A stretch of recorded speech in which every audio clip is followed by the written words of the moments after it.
పంపిస్తాండి అప్పుడప్పుడు. పనిచేస్తుంది. పరిశుద్ధ గ్రంథంలో లేఖన భాగము ఒకే పదాన్ని ఎన్నిసార్లు ధ్యానించినా అది అయిపోదు. ఎందుకు కారణం అంటే అది ఊరెడు నీటి బుగ్గ లాంటిది. చెలిమిలో నీళ్లు మనం ఎలా తోడుకుంటూ ఉంటామో ఆ రీతిగా దేవుని వాక్యం కూడా అలానే ఊరుతూ ఉంటుందన్నమాట. అందులో ఏమాత్రం కూడా తగ్గదు. కనుక ఈ మాటను మరి మనం ఎన్నోసార్లు పోయినసారి కూడా జ్ఞాపం చేసుకున్నాం. మరి ఈసారి మనకు వాగ్దానంలో వచ్చింది, మరి సార్వత్రిక వాగ్దానంలో మరి ఈ వాక్యము దేవుడు మనతో మాట్లాడుతూ ఉన్నాడు.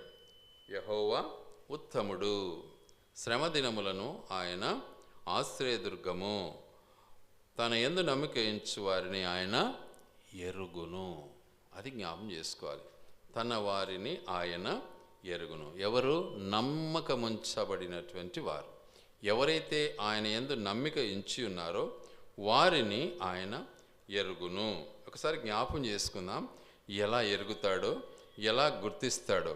యోహాను సువార్త 10వ అధ్యాయం. యోహాను సువార్త 10వ అధ్యాయం జ్ఞాపం చేసుకుందాం ఒకసారి.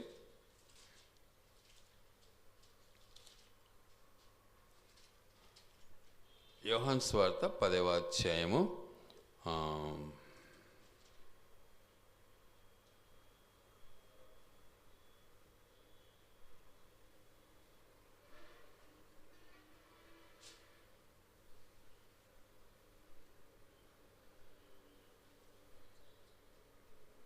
14వ వచనం చదువుకుందాం.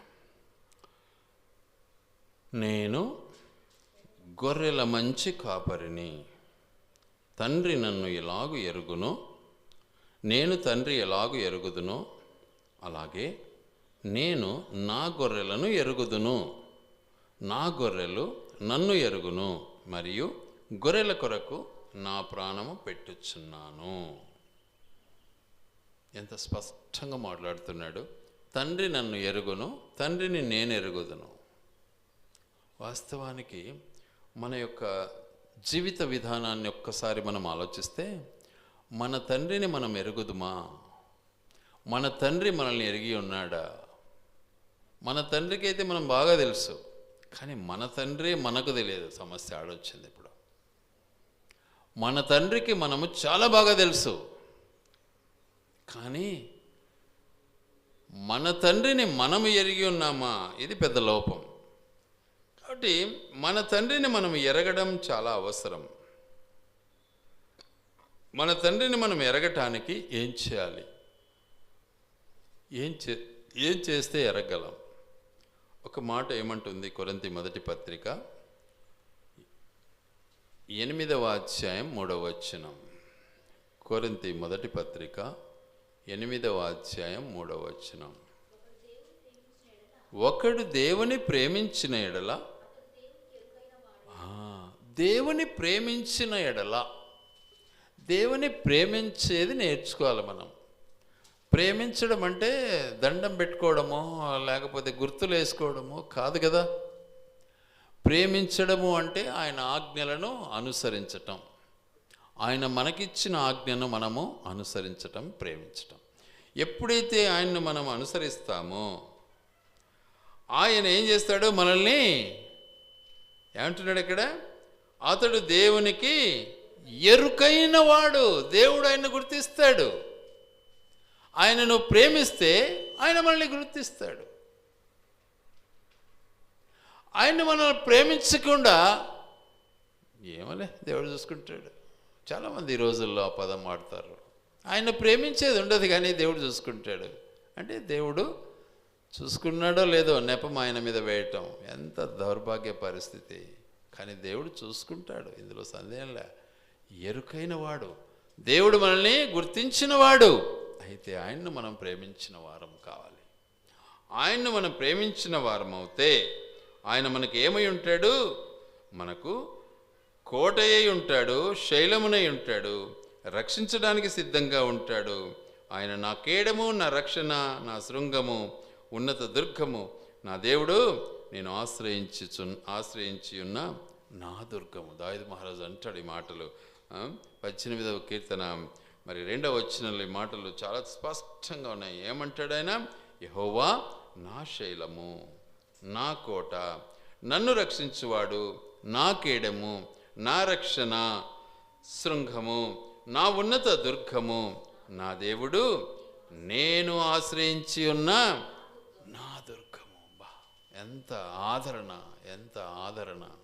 ఈ మాటలు నిజంగా దేవుడు మనకు తోడున్నాడు అన్నటువంటి గొప్ప ఆదరణను మనము గ్రహించాలి. ఆదరించేవాడుగా ఉన్నాడు, దుర్గమునై ఉన్నాడు, కేడెమునై ఉన్నాడు, కోటయ్యై ఉన్నాడు, రక్షించేవాడై ఉన్నాడు, శైలమునై ఉన్నాడు. అయితే ఆయన్ను మనం ఏం చేయాలి? ఆయన ఆశ్రయించే వారంగా ఉండాలి, ఆయన ప్రేమించే వారంగా ఉండాలి. ఆయన ప్రేమించామా, ఆయన మనకు సమస్తమై ఉన్నాడు, మనకు చాలిన దేవుడై ఉన్నాడు. గనుక ఆయన్ను మనం ఎల్లప్పుడూ ప్రేమించటం నేర్చుకోవాలి. గనుక ఆయన మనకు ఆశ్రయ దుర్గమై ఉన్నాడు. అందుకనే కీర్తనకారుడు అంటున్నాడు, చూడండి 144వ కీర్తన 2వ వచనం, ఆయన నాకు కృపానిధి. ఎలాంటి నిధి? కృపానిధి. అంటే ఏదైతే నేను చేయజాలకపోతున్నానో, ఏదైతే నేను చేయలేనో వాటన్నిటిలో కూడా నా దేవుడు నాకు తోడై ఉండి నాకు విజయం ఇస్తూ ఉన్నాడు, నన్ను కాపాడుతూ ఉన్నాడు. నా కోట, నేను నమ్ముకున్న నా దేవుడని నేను యెహోవాను గూర్చి పాడగలను, చెప్పగలను, సాక్ష్యం కలిగి జీవించగలం. కనుక అట్టి జీవిత విధానాన్ని మనము కలిగి ఉన్నప్పుడు దేవుడు మనకు ఎరుకైన వాడై ఉంటాడు, దేవుడు మనల్ని ఎరిగిన వాడై ఉంటాడు. గనుక అట్టి ఆ దేవుని యొక్క ఔన్నత్యము, ఆ దేవుని యొక్క గొప్పతనము, ఆయన యొక్క ఉత్తమత్వము మనము అనుభవించే వారంగా ఉంటాం. ఎందుకంటే ఆయన ఎలాంటి వాడు? ఉత్తముడు. ఆయన ఉత్తముడు. శ్రమ దినమందు ఆయన ఆశ్రయ దుర్గము. శ్రమ దినాలలో మనల్ని కాపాడేవాడు ఆయనే. మనం మనుషుల వైపు చూస్తాం, మనుషులు ఏమీ చేయలేరు. వాస్తవానికి మనుషులు స్వార్థపరులు, మనుషులు బింకములాడువారు, మనుషులు ద్రోహులు. మనిషి పైన ఆధారపడి వాడిట్లా చేసావు, వీడిట్లా చేసావు. బా, నువ్వేం చేసావు? నువ్వు దేవుని పైన ఆధారపడ్డావా? లేదు, మనుషులపైన ఆధారపడ్డావు. నువ్వెంత తప్పు చేసావు? ఒకసారి ఆలోచించాలి. గనుక మన జీవితము ఒక్కసారి పరిశీలించుకోవాలి. ఎవరిపైన ఆధారపడుతున్నాం మనం? మనిషిపైన, దేవునిపైన? చూసుకోండి ఒకసారి. కాబట్టి మనం దేవుని పైన ఆధారపడవలసినటువంటి జీవితము మనము అనుభవించాలి అన్నది దేవుని యొక్క ముఖ్య ఉద్దేశం. ఎందుకు అంటే ఆయన మనకి ఏమై ఉన్నాడు? Is the great foundation of the Christianity. పునాది అయి ఉన్నాడు. చూడండి దయచేసి తిమ్మోతి 2వ పత్రిక, తిమ్మోతి 2వ పత్రిక 2వ అధ్యాయం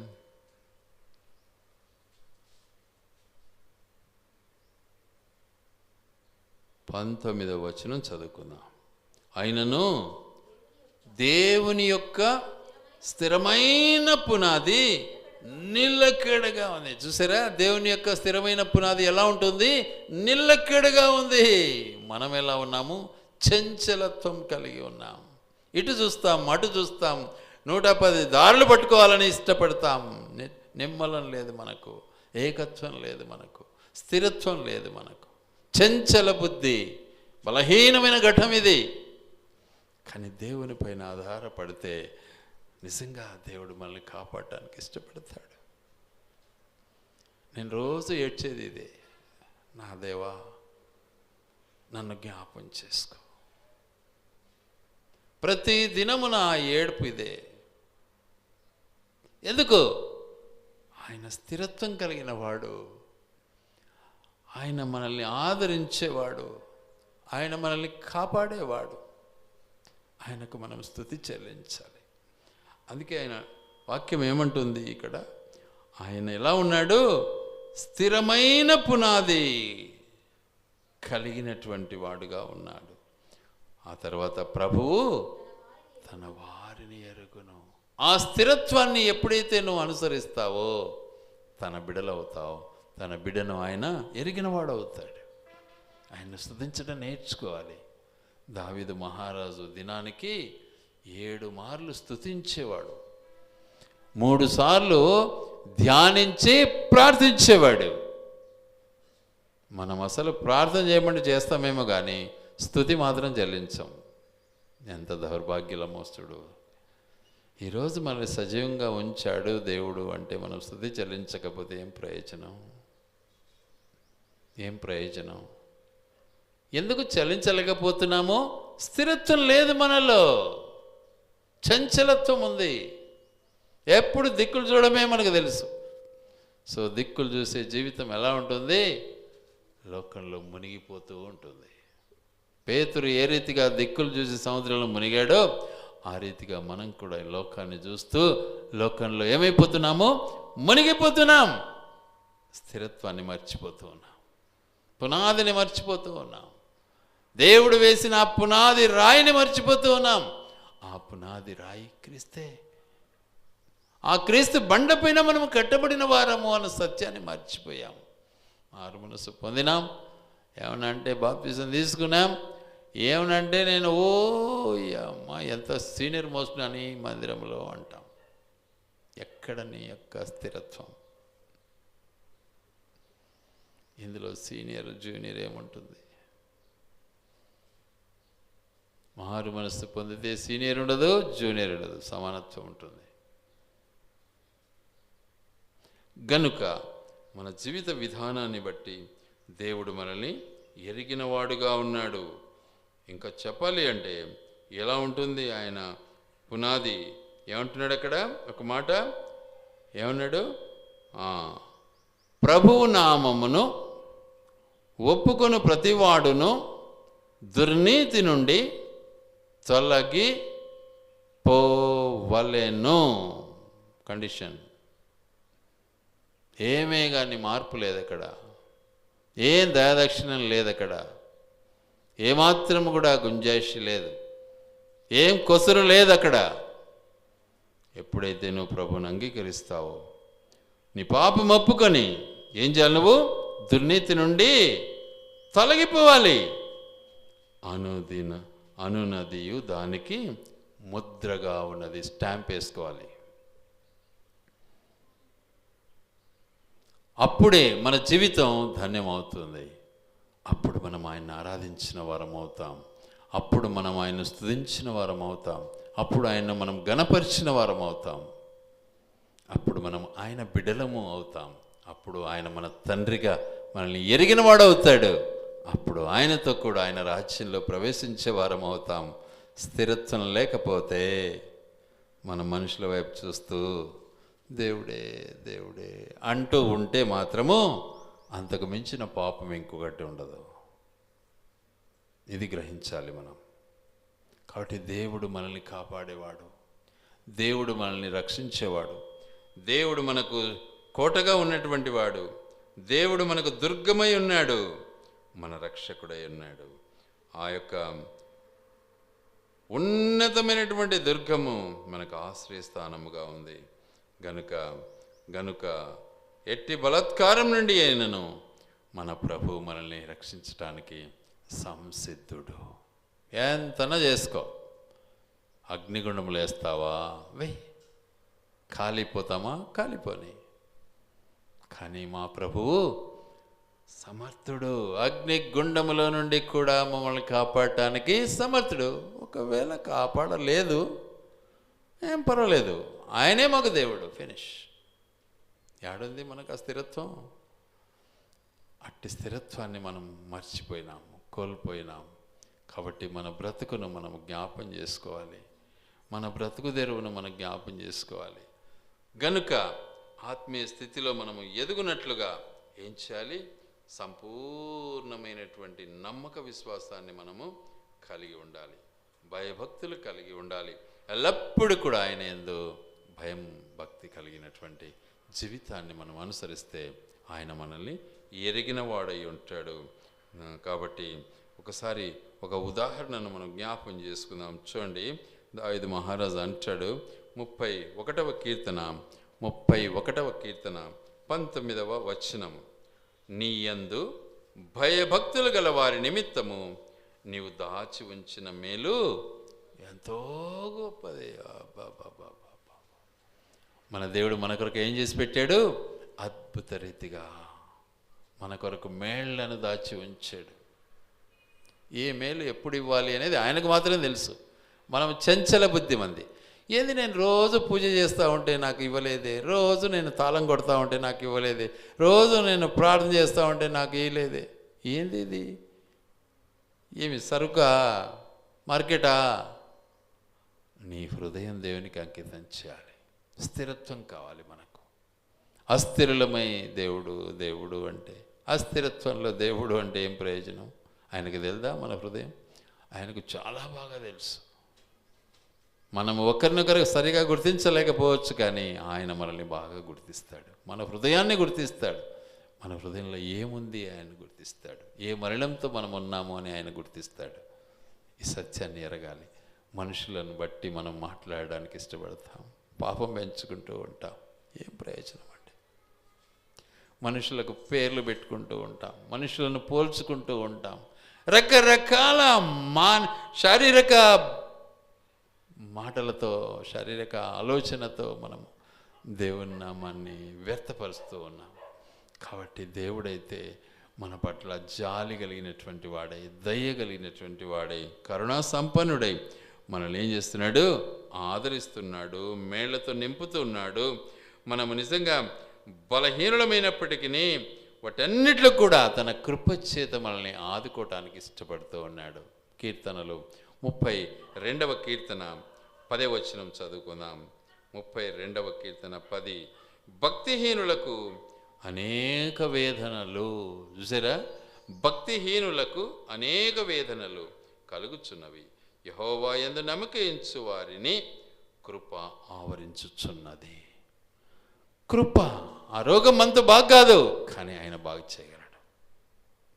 ఆయన పట్ల మన యొక్క దృఢ సంకల్పాన్ని కలిగి జీవించాలి అన్నది దేవుని యొక్క ముఖ్య ఉద్దేశం. ఎందుకంటే ఆయన ఎలాంటి వాడు? ఉత్తముడు. ఆయనలో ఎలాంటి కల్మషం లేదు. పరిశుద్ధుడు, నీతిమంతుడు, దయగల దేవుడు, కరుణా సంపన్నుడు.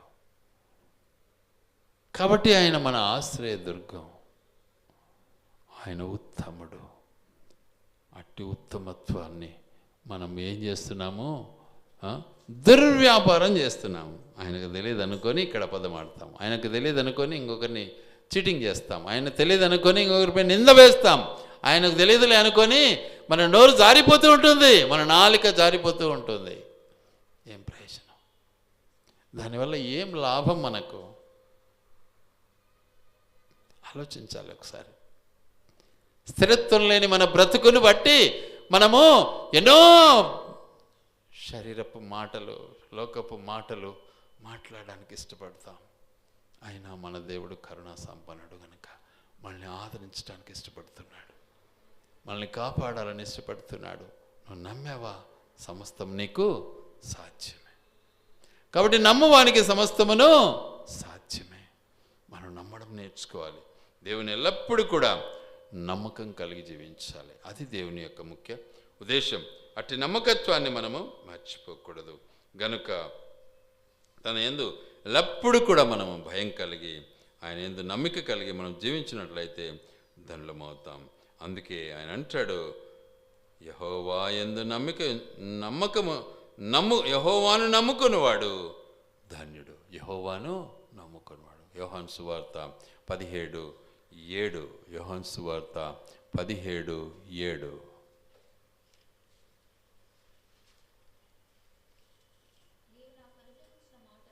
నీవు నాకు అనుగ్రహించిన మాటలు నేను వారికి ఇచ్చి ఉన్నాను, వారు ఆ మాటలను అంగీకరించి నేను నీ యొద్ద నుండి బయలుదేరి వచ్చి తినని నిజముగా ఎరిగి నీవు నన్ను పంపితివని నమ్మిరి గనుక నీవు నాకు అనుగ్రహించినవన్నీ నీ వలననే కలిగినవని వారిప్పుడు ఎరిగి ఉన్నారు. కాబట్టి తర్వాత నేను వారి కొరకు ప్రార్థన చేస్తున్నాను, లోకం కొరకు ప్రార్థన చేయటలేదు. నీవు నాకు అనుగ్రహించి ఉన్నవారు నీ వారైనందున వారి కొరకే ప్రార్థన చేస్తున్నాను. చూసారా ఎంత స్పష్టంగా మాట్లాడుతున్నాడు యేసయ్య. అబ్బా, ఇవన్నీ మనం మర్చిపోతాం, వీటన్నిటినీ జ్ఞాపం చేసుకోము. మనకే ఉండే జ్ఞానమే మనది గొప్ప అనుకొని మనం మాట్లాడేస్తూ ఉంటాం. ఏం లాభం దానివల్ల? కాబట్టి మన నోరును కాచుకోవాలా, మన హృదయాన్ని కాపాడుకోవాలా, మన యొక్క ఆలోచనను ప్రభు వైపు తిప్పాలి. ప్రభు మనకు ఆలోచన ఇస్తాడు, ప్రభు మనకు స్థిరత్వం ఇస్తాడు, ప్రభు మనల్ని నడిపిస్తాడు, ప్రభు మనల్ని ఆదరిస్తాడు, ప్రభు మనతో ఉంటాడు, ఆయన మనకు ఆశ్రయంగా ఉంటాడు. ఇర్మియా భక్తుడు కూడా ఆ మాట అంటాడు. చూడండి దయచేసి 17వ అధ్యాయంలో, ఇర్మియా భక్తుడు 17వ అధ్యాయం.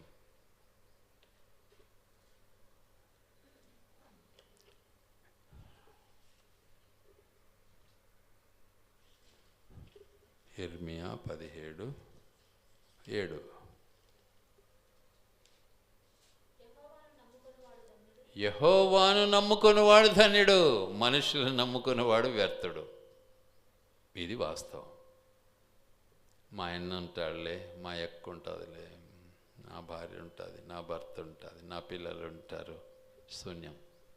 Nothing, can't do anything them. వాళ్ళు ఎవ్వరు ఏమీ చేయలేరు. దేవుడు ఒక్కడే చేసేవాడు. దేవునిపైన ఆధారపడదాం. మీరు ఆధారపడతారో లేదో నాకు తెలియదు, కానీ నా వరకైతే ఎల్లప్పుడూ దేవునిపైన ఆధారపడతా. ఎల్లప్పుడూ ఆయన యొక్క ఆలోచన మేరకు నన్ను నడిపించాలని కోరుకుంటూ ఉంటా. కాబట్టి ఎల్లప్పుడూ కూడా మనము దేవునిపైన ఆధారపడ నేర్చుకోవాలి. అందుకే ఆయన చాలా స్పష్టంగా అంటున్నాడు, యెహోవాను నమ్ముకొనివాడు ధన్యుడు, ఆశీర్వదించబడినవాడు. ఆయన నమ్ముకున్నావా, నీకు ధన్యత ఉంది. కాబట్టి వానికి ఆయన ఎలా ఉంటాడు? ఆశ్రయంగా ఉంటాడు, ఆదరణగా ఉంటాడు, కాపుదలగా ఉంటాడు, రక్షకుడుగా ఉంటాడు. అట్టి ఆ రక్షకుని మనము ఏం చేయాలి? ఆరాధించాలి. ఆ కాలము వస్తూ ఉంది, వచ్చేయుంది. కాబట్టి నన్ను నువ్వు గుర్తించాలి. నువ్వెవరు ఇప్పుడు? నువ్వు చెప్పాలి అంటే ఒక వేషధారివి. నువ్వెవరు ఇప్పుడు? అసలు ఒక వ్యభిచారివి. ఎందుకు? నీకు ఎంతమంది పెనిమిట్లు ఉన్నారు? ఎంతమంది అన్నాడు అక్కడ?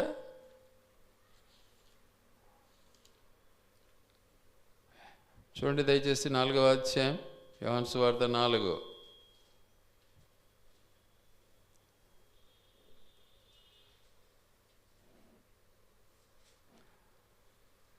వచనం. యేసు, నీవు వెళ్ళి నీ పెనుడి పిలుచుకొని ఇక్కడికి రమ్మని ఆమెతో చెప్పాను. ఆ స్త్రీ, నాకు పెనిమిటి లేడనగా. యేసు ఆమెతో, నాకు పెనిమిటి లేడని నీవు చెప్పిన మాట సరియే, నీకు 5 పెనిమిటులు ఉండేది. చూసారా ఎంతమంది? అంటే ఆమె ఏంటి పరిస్థితి? ఆమె యొక్క జీవిత విధానం ఏంటి? ఒక వేశ్య.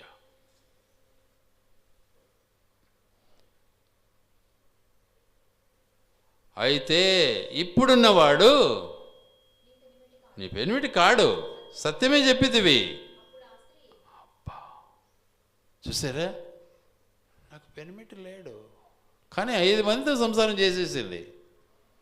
ఇప్పుడు కూడా ఒకడు ఉన్నాడు వెనకమ్మడి ఇంకా. కాబట్టి నీ జీవిత విధానం ఏంటి అసలు? నువ్వెక్కడున్నావు? ఎంతమందిని పూజ చేస్తున్నావు? ఎన్ని కోరికలు కలిగి ఉన్నావు? నువ్వు ఎంతమంది వైపు నువ్వు ముఖం తిప్పుకొని జీవించాలని ఇష్టపడుతున్నావు? ఎంతమందిని ఆశిస్తున్నావు నువ్వు? అదే వ్యభిచారం.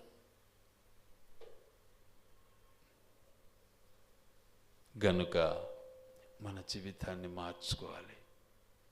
ఇప్పుడున్నవాడు కూడా నీ పెనిమిటిగాడు. ఇప్పుడు కూడా నీకు దురాలోచన ఉంది. ఇప్పుడు కూడా వ్యర్థమైన తలంపు ఉంది నీలో. ఇప్పుడు కూడా నువ్వు మనుషుల వైపు చూస్తున్నావు. ఇప్పుడు కూడా నువ్వు లోకం వైపు చూస్తున్నావు. వాటన్నిటిని విడిచిపెట్టు. ఇవన్నీ నీకు జరిగిన సంఘటనలే. నేను ఎరగదును, కానీ నువ్వు నన్ను ఎరగలే.